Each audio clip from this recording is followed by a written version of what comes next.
안녕하세요. 저는 올해 68살이 된 김정숙이라고 합니다. 저의 말도 안 되는 기막힌 이야기를 들어주세요. 저는 평생을 오직 가족만을 위해 헌신하며 살아온 사람입니다. 남편이 일찍 세상을 떠난 뒤로 홀로 남은 아들과 딸을 위해 두 손에 굳은 살이 박히도록 일했습니다. 그렇게 자식들 모두 번듯하게 키워내고 작은 빌라 한 채를 마련해 남은 여생을 평화롭게 보내려던 참이었습니다. 하지만 모든 평화는 한순간에 산산조각 났습니다. 어느 날 아들이 사색이 된 얼굴로 저를 찾아왔습니다. 회사를 그만두고 친구와 함께 사업을 시작하겠다며 제게 돈을 빌려달라고 애원했습니다.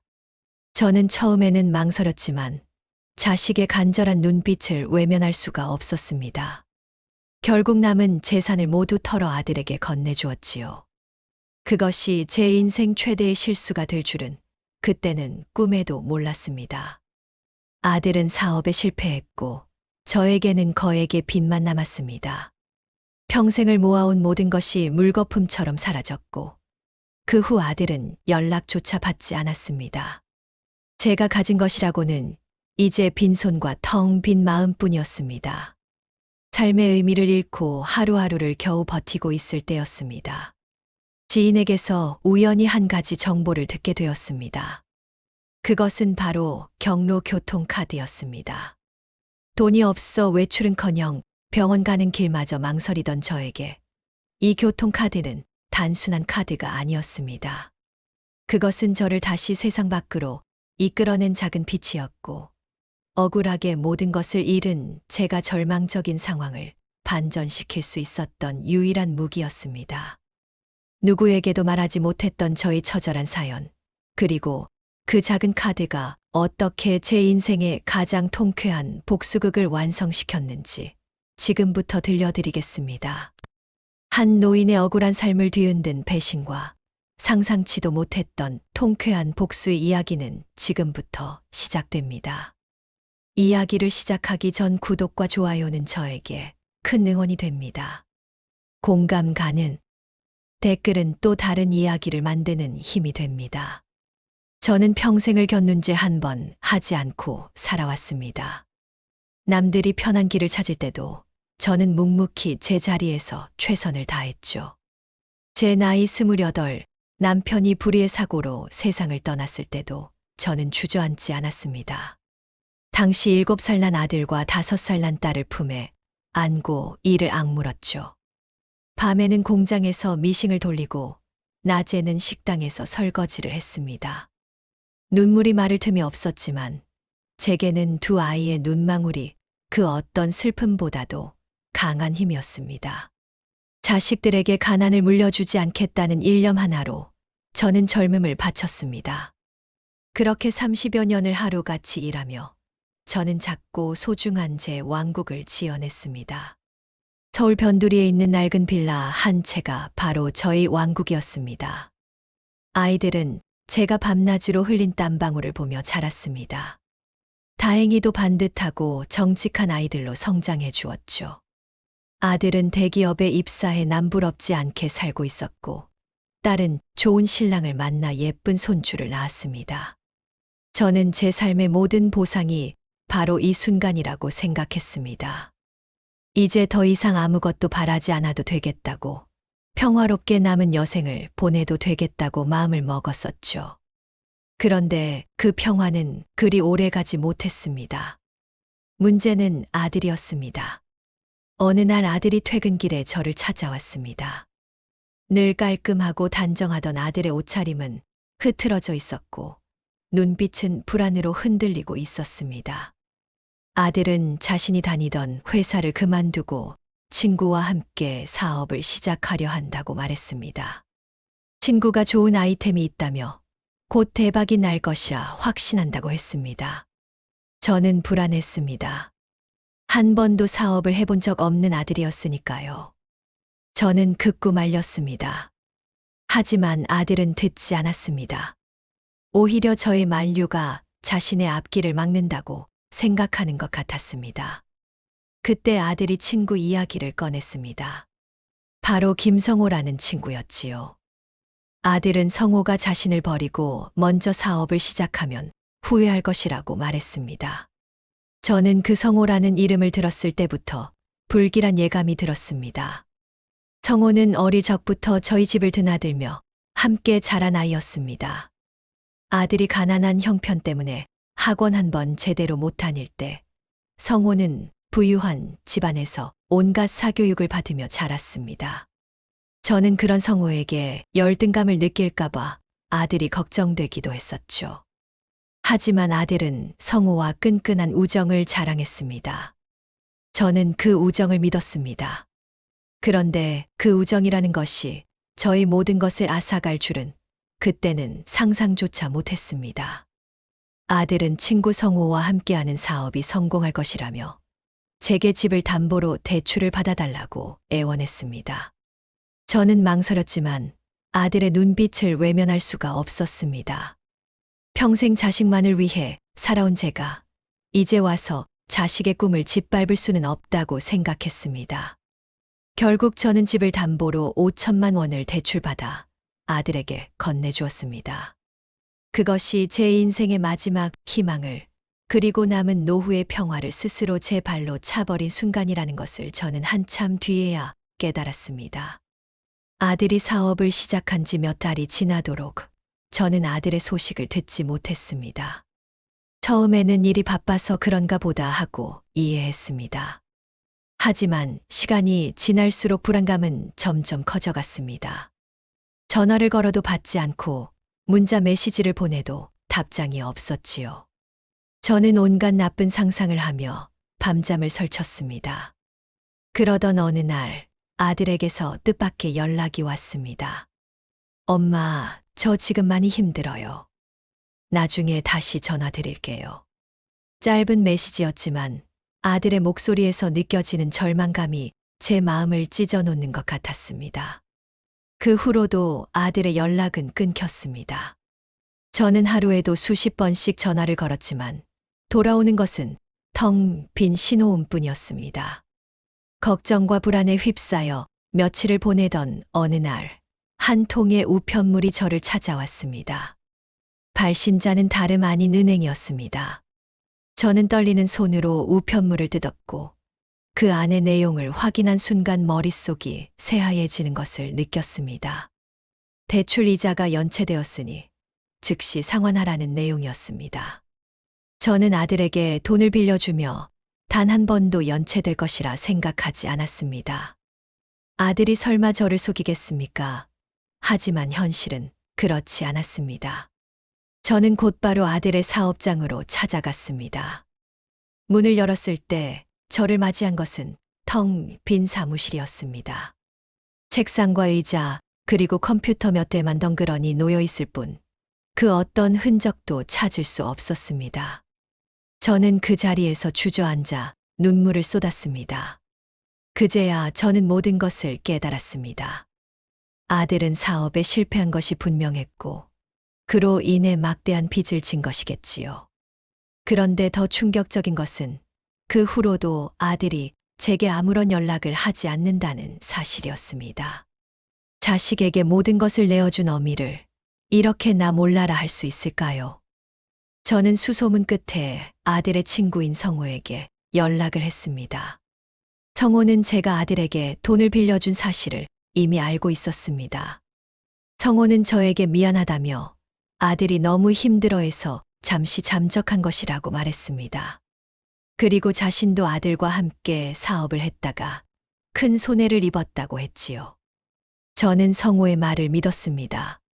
아들의 친구로서 같은 실패를 겪었으니 저를 이해해주고 아들을 돕겠다고 생각했습니다. 하지만 성호는 저에게 실망스러운 소식만 전했습니다. 아들이 자신에게도 빚을 갚지 않고 잠수를 탔다며 자신도 어떻게 해야 할지 모르겠다고 했습니다. 저는 그 말을 들으면서도 혹시라도 아들이 해를 입었을까봐 더 걱정이 되었습니다. 아들이 남긴 빚은 눈덩이처럼 불어났습니다. 저는 빌라를 처분할 위기에 놓였습니다. 평생을 모아온 제 보금자리가 한순간에 사라질 위기에 처하자 저는 삶의 의욕을 잃었습니다. 아들과의 연락도 완전히 끊긴 채 저는 홀로 모든 짐을 감당해야 했습니다. 그때부터 저는 세상이 얼마나 냉정하고 잔인한지를 뼈저리게 느꼈습니다. 믿었던 자식에게 배신당하고 평생을 바친 보금자리를 잃을 위기에 처하자 저는 더 이상 살아갈 힘이 없다고 생각했습니다. 그렇게 저는 모든 것을 포기하려는 순간에 이르렀습니다. 빌라를 처분해야 한다는 압박감에 시달리던 저는 매일 밤을 눈물로 지새웠습니다. 아들이 남긴 빚은 제 모든 것을 앗아갈 것처럼 보였습니다. 세상에 홀로 남겨진 듯한 외로움과 막막함에 저는 숨쉬기조차 힘들었지요.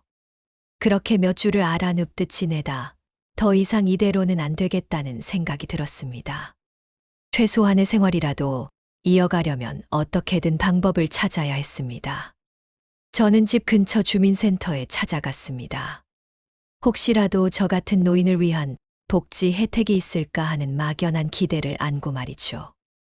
주민센터에 도착하자 제 눈에 들어온 것은 65세 이상 어르신 무료 교통카드라는 안내문이었습니다. 저는 잠시 멈춰 섰습니다. 솔직히 말해 그동안 저는 대중교통을 자주 이용하지 않았습니다. 돈이 아깝기도 했고 빚 때문에 외출할 엄두조차 나지 않았으니까요. 하지만 그 안내문을 보는 순간 제 마음속에 작은 희망의 불꽃이 피어나는 것을 느꼈습니다. 당장 먹고 살 돈도 없는데 교통비가 무슨 소용이 있겠느냐고 생각할 수도 있지만 저에게는 그 교통비조차도 부담스러운 상황이었거든요.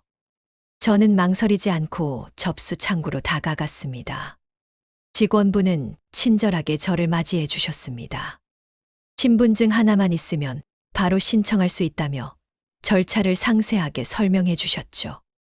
저는 직원의 안내에 따라 서류를 작성하고 몇 분 만에 경로 교통카드를 손에 넣을 수 있었습니다.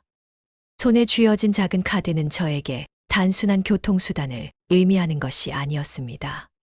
그것은 제게 묶여있던 족쇄를 풀어주는 열쇠처럼 느껴졌습니다.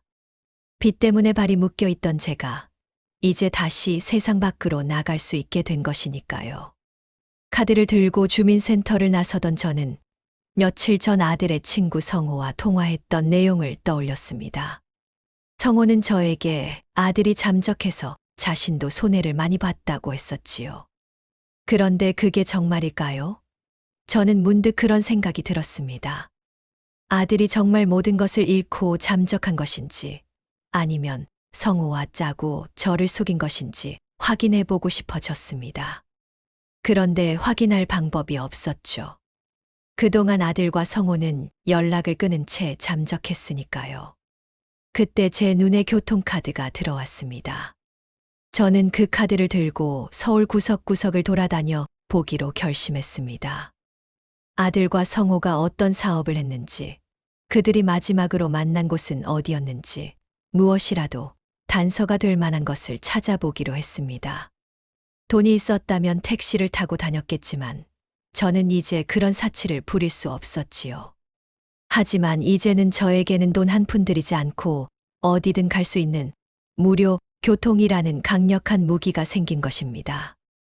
그 교통카드는 제게 잃어버린 삶의 활력과 함께 복수를 위한 첫걸음을 내딛게 해준 소중한 도구였습니다.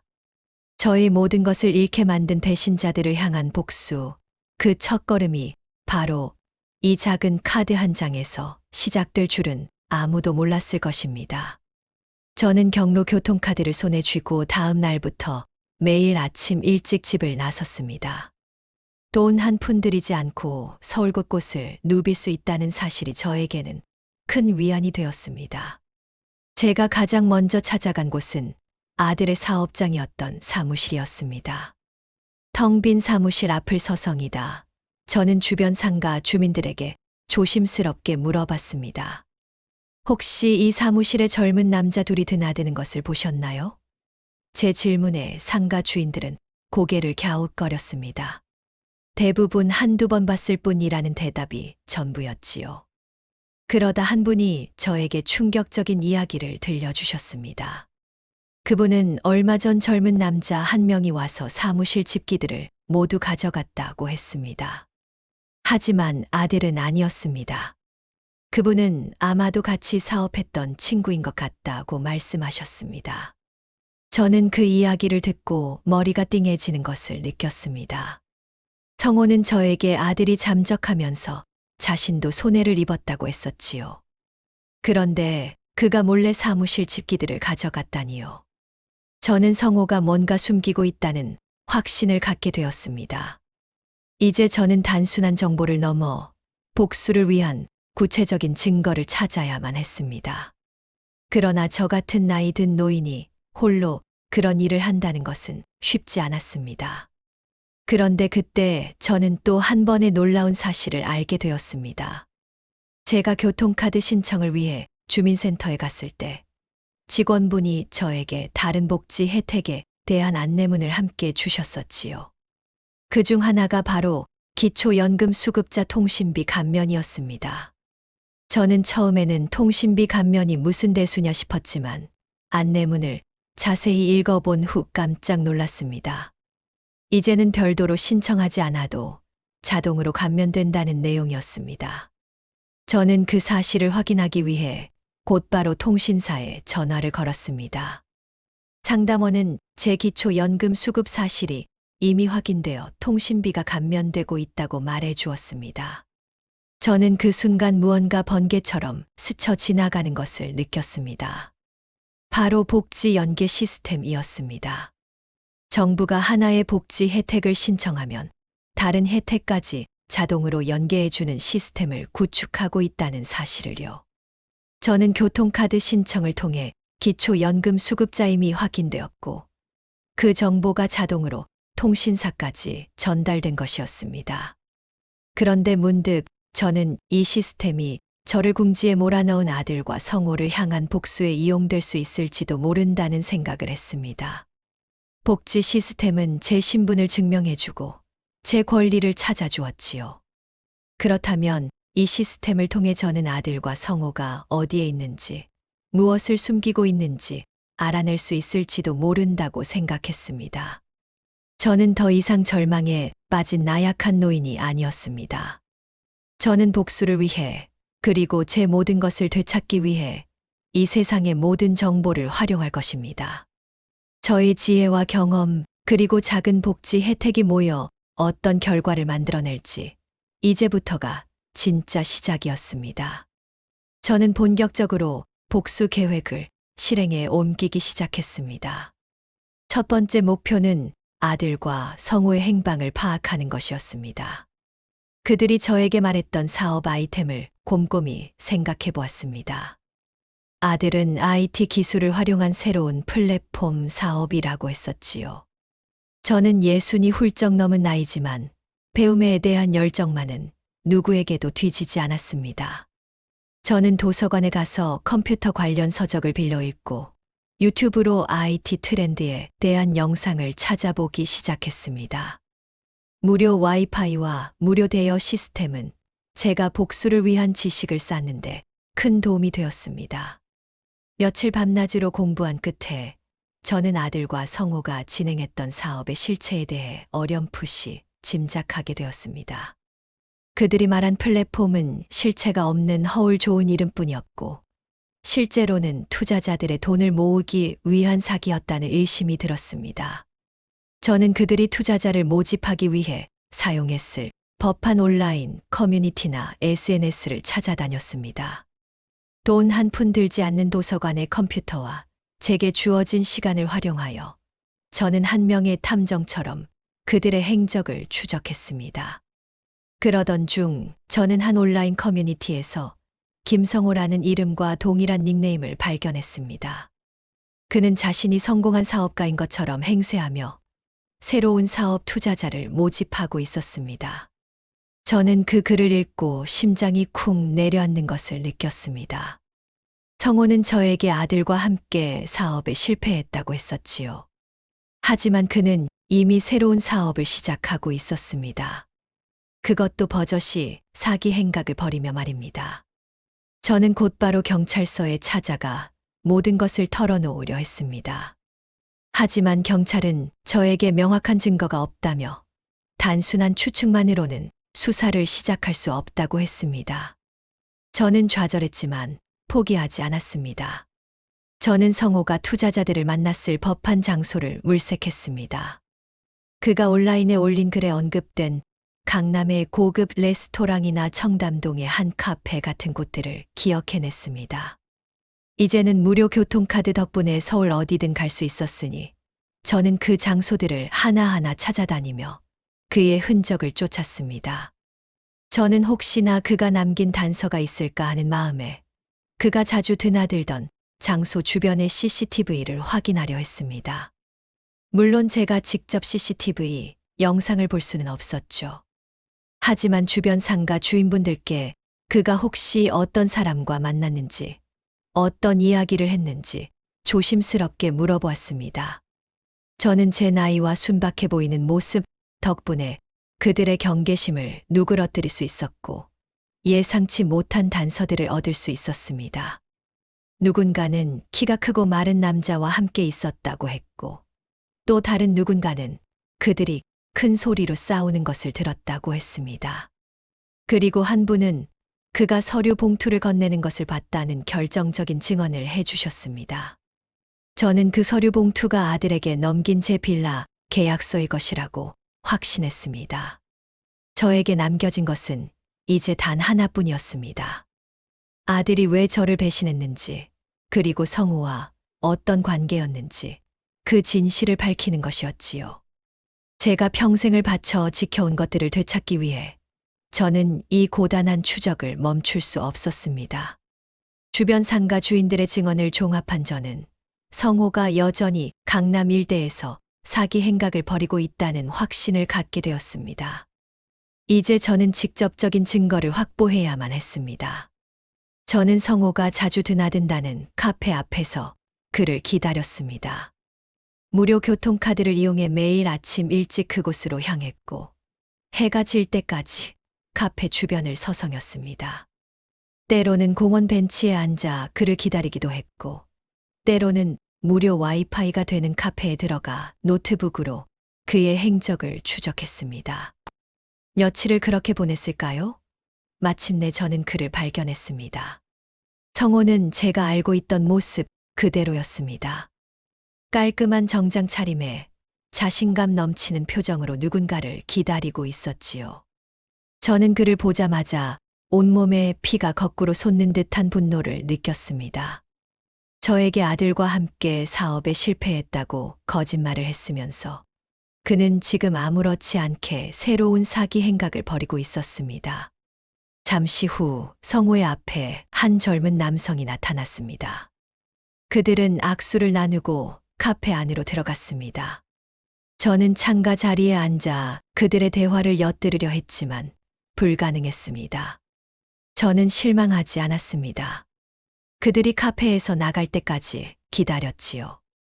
1시간쯤 지났을까요? 그들이 카페를 나왔습니다. 저는 그들의 뒤를 조심스럽게 밟았습니다. 그들은 길을 걸으며 대화를 나누었고 저는 그들의 대화 내용에 귀를 기울였습니다. 그들은 투자 유치와 수익률에 대해 이야기하고 있었고 저는 그들이 또 다른 사람에게 사기를 치려 한다는 것을 확신할 수 있었습니다. 저는 그들의 대화 내용을 녹음하고 싶었지만 제게는 스마트폰도 없었고 녹음 장비도 없었습니다. 저는 그 순간 제게 주어진 유일한 무기, 즉 무료 교통을 떠올렸습니다. 저는 그들이 타고 가는 버스나 지하철에 함께 탑승했습니다. 무료 교통카드 덕분에 저는 그들의 뒤를 쫓는데 아무런 제약이 없었습니다. 그들은 버스와 지하철을 몇 번이고 갈아탔고 저는 마치 그림자처럼 그들을 따라다녔습니다. 그들이 내리는 곳마다 저 역시 내려 그들의 뒤를 쫓았고 그들이 다시 대중교통에 오르면 저 역시 올라탔습니다. 그들은 아마 제가 그들의 뒤를 쫓고 있다는 사실을 꿈에도 몰랐을 것입니다. 저 같은 나이 든 노인이 그들을 미행하고 있을 것이라고는 상상조차 못했겠지요. 저는 그렇게 며칠 동안 그들을 미행하며 그들이 만나는 사람들, 그들이 오가는 장소, 그리고 그들이 주고받는 대화 내용을 모두 기록했습니다. 그들은 새로운 투자자를 만나고 그들에게 거짓된 사업 계획을 설명했습니다. 그리고 그들이 만난 투자자들 중 한 명은 저처럼 빚더미에 앉게 될 위기에 처한 노인이라는 것을 알게 되었습니다. 저는 그 순간 이 모든 것을 멈춰야 한다는 책임감을 느꼈습니다. 저는 성호가 또 다른 피해자를 만들고 있다는 사실에 더 이상 망설일 수 없었습니다. 저는 그가 만난 투자자에게 연락을 취했습니다. 저 역시 한때는 그와 같은 피해자였기에 그에게 제 이야기를 들려주며 성호의 정체를 폭로했습니다. 처음에는 제 말을 믿지 않았지만 제가 그에게 들려준 성호의 행적과 그가 말한 사업 계획의 허점을 듣고 그는 저에게 고마움을 표했습니다. 그는 성호와 만났던 녹음 파일을 제게 건네주었고 저는 그 녹음 파일을 듣고 또 한 번 충격에 빠졌습니다. 그 녹음 파일에는 성호가 아들에게 이야기하는 내용이 담겨 있었습니다. 야, 김성수. 내 엄마한테 돈 받아서 우리 사업 미천으로 쓰자니까. 내 엄마가 집을 담보로 대출 받아준다고 했잖아. 그거면 충분해. 저는 그들의 대화를 듣고 몸이 떨리는 것을 느꼈습니다. 아들이 저에게 돈을 빌려달라고 애원했던 것이 성호와 짜고 친 사기였다는 사실을 알게 된 것입니다. 저는 아들이 순진해서 성호에게 속은 것이라고 생각했습니다. 하지만 아들은 저와 성호 사이에서 이중적인 태도를 취하고 있었던 것입니다. 저는 더 이상 아들에게 기대할 것이 없다는 것을 깨달았습니다. 저는 오직 제 힘으로 모든 것을 되찾아야 한다는 결심을 굳혔습니다. 저는 성호가 투자자들을 만나러 다니는 장소를 계속해서 미행했습니다. 그리고 그가 만나는 사람들, 주고받는 서류들을 모두 기록했습니다. 저는 성호가 가지고 다니는 서류 봉투에 제 빌라 계약서가 들어있을 것이라고 확신했습니다. 그러던 어느 날, 성호는 강남의 한 고급 레스토랑에서 어떤 중년 여성과 만났습니다. 그 여성은 화려한 옷차림에 값비싼 보석을 걸고 있었습니다. 저는 그들이 대화를 나누는 모습을 멀리서 지켜보았습니다. 그들이 대화를 마친 후 성호는 그 여성에게 무언가를 건네주었고 여성은 그에게 작은 가방을 건네주었습니다. 저는 그 가방에 돈이 들어있을 것이라고 확신했습니다. 성호는 그 가방을 들고 레스토랑을 나섰습니다. 저는 그의 뒤를 쫓았습니다. 성호는 지하철역으로 향했습니다. 그는 지하철을 타고 강북으로 향했습니다. 저는 그가 내리는 곳에서 함께 내렸습니다. 그는 지하철역을 나와 택시를 잡으려 했습니다. 저는 그 순간 제게 주어진 마지막 기회라고 생각했습니다. 저는 재빨리 성호의 뒤를 쫓아갔습니다. 성호는 택시를 잡고 가방을 들고 타려고 했지만 저는 그 순간 그에게 다가가 그의 가방을 낚아챘습니다. 성호는 당황하며 저를 쳐다보았지만 저는 그에게 아무런 말도 하지 않았습니다. 저는 그의 손에서 가방을 빼앗아 들고 재빨리 지하철역으로 뛰어갔습니다. 성호는 저를 쫓아왔지만 저는 이미 지하철에 올라탄 뒤였습니다. 성호는 지하철 문이 닫히는 것을 보고 좌절하며 저를 향해 소리쳤습니다. 당신 뭐야? 그 가방 내놔. 저는 그의 절규를 뒤로 한 채 지하철에 몸을 실었습니다. 제 손에 들린 것은 그의 사기 행각에 대한 결정적인 증거가 담긴 가방이었습니다. 저는 이제 모든 것을 되찾을 수 있을 것이라고 확신했습니다. 그리고 무엇보다 저는 저에게 배신을 저지른 아들과 성호에게 통쾌한 복수를 할 수 있을 것이라는 기대감에 가슴이 벅차올랐습니다. 저는 성호의 가방을 들고 집에 돌아와 떨리는 손으로 가방을 열었습니다. 그 안에는 예상했던 대로 현금 뭉치와 함께 수많은 서류들이 들어 있었습니다. 저는 밤을 새워 그 서류들을 꼼꼼하게 살펴보았습니다. 그 서류들 속에는 성호와 아들의 공모 관계를 증명할 만한 증거들이 가득했습니다. 그들이 주고받은 계약서, 사업 계획서, 그리고 투자자들에게 보낸 이메일 등이 담겨 있었지요. 그리고 무엇보다 제 빌라의 계약서도 함께 들어 있었습니다. 성호는 제 빌라 계약서를 이용해 또 다른 사람에게 사기를 치려 했던 것입니다. 저는 모든 서류를 들고 곧바로 경찰서에 찾아갔습니다. 그동안 모아왔던 증거들과 성호의 사기 행각에 대한 모든 것을 경찰에게 털어놓았습니다. 경찰은 처음에는 저의 이야기를 반신반의하는 듯했지만 제가 내민 결정적인 증거들 앞에서 더 이상 의심하지 못했습니다. 저는 경찰에게 성호가 지금 어디에 있는지, 그리고 또 다른 피해자가 생기기 전에 그를 체포해야 한다고 호소했습니다. 경찰은 저의 이야기를 듣고 곧바로 수사에 착수했습니다. 며칠 후 저는 경찰에게서 한 통의 전화를 받았습니다. 성호 씨를 체포했습니다. 사기 및 횡령 혐의로 구속되었습니다. 저는 그 소식을 듣고 온몸에 힘이 풀리는 것을 느꼈습니다. 그동안 쌓아왔던 모든 분노와 억울함이 한꺼번에 터져 나오는 것 같았습니다. 저는 경찰에게 아들에 대해 물었습니다. 경찰은 아드님도 공범으로 입건되었으며 현재 조사 중입니다라고 말해 주었습니다. 저는 그 말을 듣고 가슴이 미어지는 것 같았습니다. 제가 평생을 바쳐 키운 아들이 저에게 사기를 치고 감옥에 가야 한다니요. 하지만 저는 그 순간 이것이 아들이 저지른 죄에 대한 마땅한 대가라고 생각했습니다. 경찰 조사 결과 성호는 처음부터 아들과 짜고 저에게 사기를 칠 계획을 세웠던 것이 드러났습니다. 아들은 성호의 말에 속아 넘어간 것이 아니라 처음부터 이 모든 것을 알고 있었던 것입니다. 그는 제 돈을 가로채 성호와 함께 도망칠 계획이었지요. 저는 그 사실을 알고 나서 더 큰 절망에 빠졌습니다. 제가 믿었던 유일한 혈육이 저를 배신했다는 사실이 너무나도 고통스러웠습니다. 하지만 저는 그 고통을 이겨내고 제 모든 것을 되찾기 위해 다시 일어섰습니다. 저는 성호와 아들에게 빼앗겼던 제 빌라를 되찾기 위해 소송을 시작했습니다. 경찰이 확보한 증거들 덕분에 소송은 빠르게 진행되었습니다. 성호는 이미 여러 건의 사기 혐의로 구속된 상태였고 아들은 모든 것을 자백했습니다. 결국 저는 승소했습니다. 저는 제 빌라를 되찾았고 그동안 쌓였던 모든 빚을 청산할 수 있었습니다.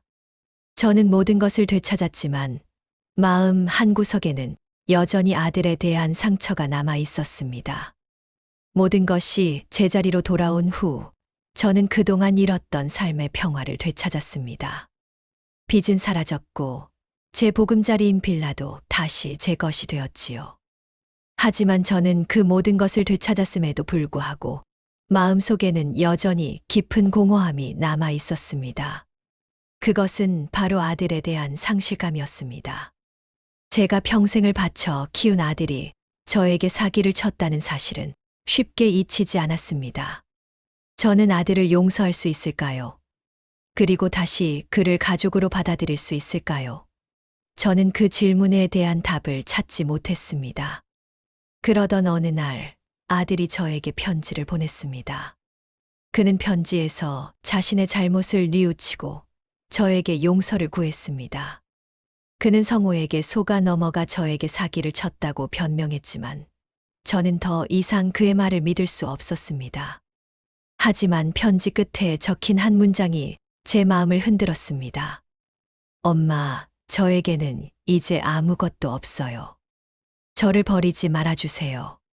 저는 그 문장을 읽고 눈물을 흘렸습니다.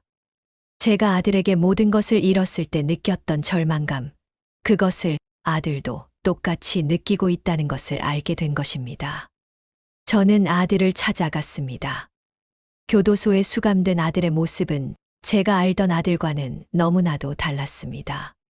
그는 초췌했고 눈빛은 절망으로 가득 차 있었습니다. 그는 저를 보자마자 무릎을 꿇고 눈물을 흘렸습니다. 엄마, 제가 죽을 죄를 지었습니다. 용서해 주세요. 저는 그의 눈물을 보고 마음이 약해지는 것을 느꼈습니다. 하지만 저는 그에게 단호하게 말했습니다. 내가 저지른 잘못은 내가 책임져야 한다. 내가 너를 용서하는 것은 쉽지 않을 것이다. 저는 그에게 냉정하게 말했지만 제 마음은 그렇지 않았습니다. 저는 아들에게 면회를 마친 후 다시 집으로 돌아오는 길에 무료 교통카드를 사용했습니다. 저는 그 카드를 손에 쥐고 생각했습니다. 이 카드가 저에게 모든 것을 되찾게 해주었지만 동시에 저는 이 카드를 사용하며 아들이 저에게 준 상처를 다시금 떠올리게 되었습니다. 하지만 저는 그 상처를 피하지 않았습니다. 저는 그 상처를 극복하고 새로운 삶을 시작하기로 결심했습니다. 저는 더 이상 과거에 얽매이지 않고 앞으로 나아가기로 마음먹었습니다. 저는 제가 가진 경험과 지혜를 활용하여 다른 사람들을 돕기로 했습니다. 저는 주민센터에 자원봉사를 신청했습니다. 저처럼 복지 혜택을 놓치고 사는 노인들을 위해 제가 알고 있는 모든 정보를 알려주고 싶었습니다. 제가 겪은 아픔이 다른 사람들에게는 희망이 될 수 있도록 말이지요. 저는 주민센터에서 자원봉사자로 일하며 제가 겪었던 모든 것을 다른 사람들에게 이야기해 주었습니다. 저는 노인 교통카드부터 시작해 기초연금, 통신비 감면, 그리고 복지 연계 시스템까지 제가 알고 있는 모든 정보를 알려주었지요. 많은 분들이 저의 이야기를 듣고 고마움을 표했습니다. 정말 몰랐어요. 덕분에 큰 도움을 받았어요. 라는 말들이 저에게는 그 어떤 보상보다도 값진 것이었습니다. 저는 자원봉사를 하면서 제 삶의 새로운 의미를 찾았습니다. 제가 겪었던 고통이 헛된 것이 아니었다는 것을 깨달았지요. 저는 저의 경험이 다른 사람들에게 희망을 줄 수 있다는 사실에 큰 보람을 느꼈습니다. 저는 더 이상 과거에 얽매이지 않고 현재의 삶을 충실하게 살아가기로 결심했습니다. 저는 제 빌라를 다시 예전처럼 아름답게 꾸몄고 좋아하는 식물을 키우며 평화로운 일상을 보냈습니다.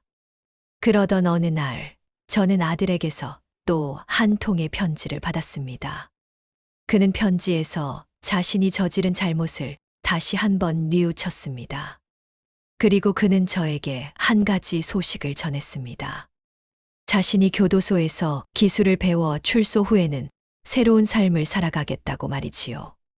저는 그의 편지를 읽고 눈물을 흘렸습니다. 아들이 진심으로 자신의 잘못을 뉘우치고 새로운 삶을 살아가려 한다는 것을 알게 된 것입니다. 저는 아들을 용서하기로 마음먹었습니다. 물론 그의 잘못을 완전히 잊을 수는 없겠지만 저는 그에게 새로운 기회를 주고 싶었습니다. 제가 겪었던 아픔을 통해 저 역시 성장했으니 아들도 그 아픔을 통해 성장할 수 있을 것이라고 믿었으니까요. 저는 아들에게 답장을 보냈습니다. 내가 진심으로 뉘우친다면 나는 너를 용서할 수 있다. 하지만 너는 내가 저지른 잘못을 평생 잊지 말아야 한다. 저는 아들에게 냉정하게 말했지만 제 마음은 따뜻한 희망으로 가득 차 있었습니다. 이제 저는 더 이상 과거의 아픔에 갇혀 살지 않습니다. 저는 매일 아침 무료 교통카드를 들고 주민센터로 향합니다. 저희 삶을 바꾼 이 작은 카드 한 장이 이제는 저뿐만 아니라 다른 사람들의 삶에도 희망을 가져다 주고 있습니다. 저는 앞으로도 제가 가진 모든 것을 다른 사람들과 나누며 살아갈 것입니다. 이 세상에는 아직도 도움의 손길이 필요한 사람들이 많이 있으니까요. 그리고 저는 그들에게 제가 겪었던 기막힌 이야기를 들려주며 포기하지 않으면 언젠가 희망은 찾아온다는 것을 알려줄 것입니다. 저는 이제 더 이상 과거의 그림자에 갇혀 살지 않습니다. 제가 잃었던 모든 것을 되찾았고 무엇보다 제 삶의 의미를 다시 찾았기 때문입니다. 처음에는 단순히 잃어버린 것을 되찾고 싶다는 욕망에서 시작한 복수였습니다. 하지만 그 과정에서 저는 제가 몰랐던 수많은 세상의 이치를 깨달았습니다. 작은 관심과 용기만 있다면 우리에게 주어진 혜택은 생각보다 많다는 것을, 그리고 그 혜택을 통해 절망적인 상황도 충분히 극복할 수 있다는 것을 말입니다. 제가 겪은 사연은 저 혼자만의 이야기가 아닐 것입니다. 우리 주변에는 아직도 정부의 복지 혜택을 몰라서 혹은 신청하는 방법이 어려워서 당연히 누려야 할 권리를 포기하고 사는 분들이 많이 계실 겁니다. 그분들에게 저는 꼭 말씀드리고 싶습니다. 포기하지 마십시오. 여러분에게는 여러분의 삶을 스스로 개척해 나갈 힘이 있습니다. 그리고 그 시작은 어쩌면 저에게 그랬던 것처럼 가까운 주민센터에 붙어 있는 작은 안내문 한 장에서 시작될지도 모릅니다.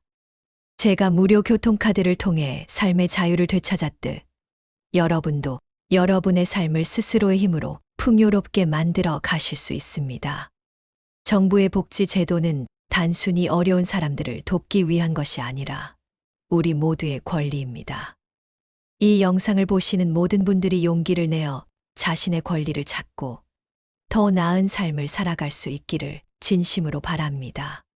저는 앞으로도 제가 가진 지식과 경험을 나누며 이 세상의 모든 정숙 씨들을 응원할 것입니다. 우리 모두 걱정보다는 기대가 많은 든든한 노후를 함께 만들어가요. 지금까지 저희 기막힌 이야기를 함께 들어주셔서 정말 고맙습니다.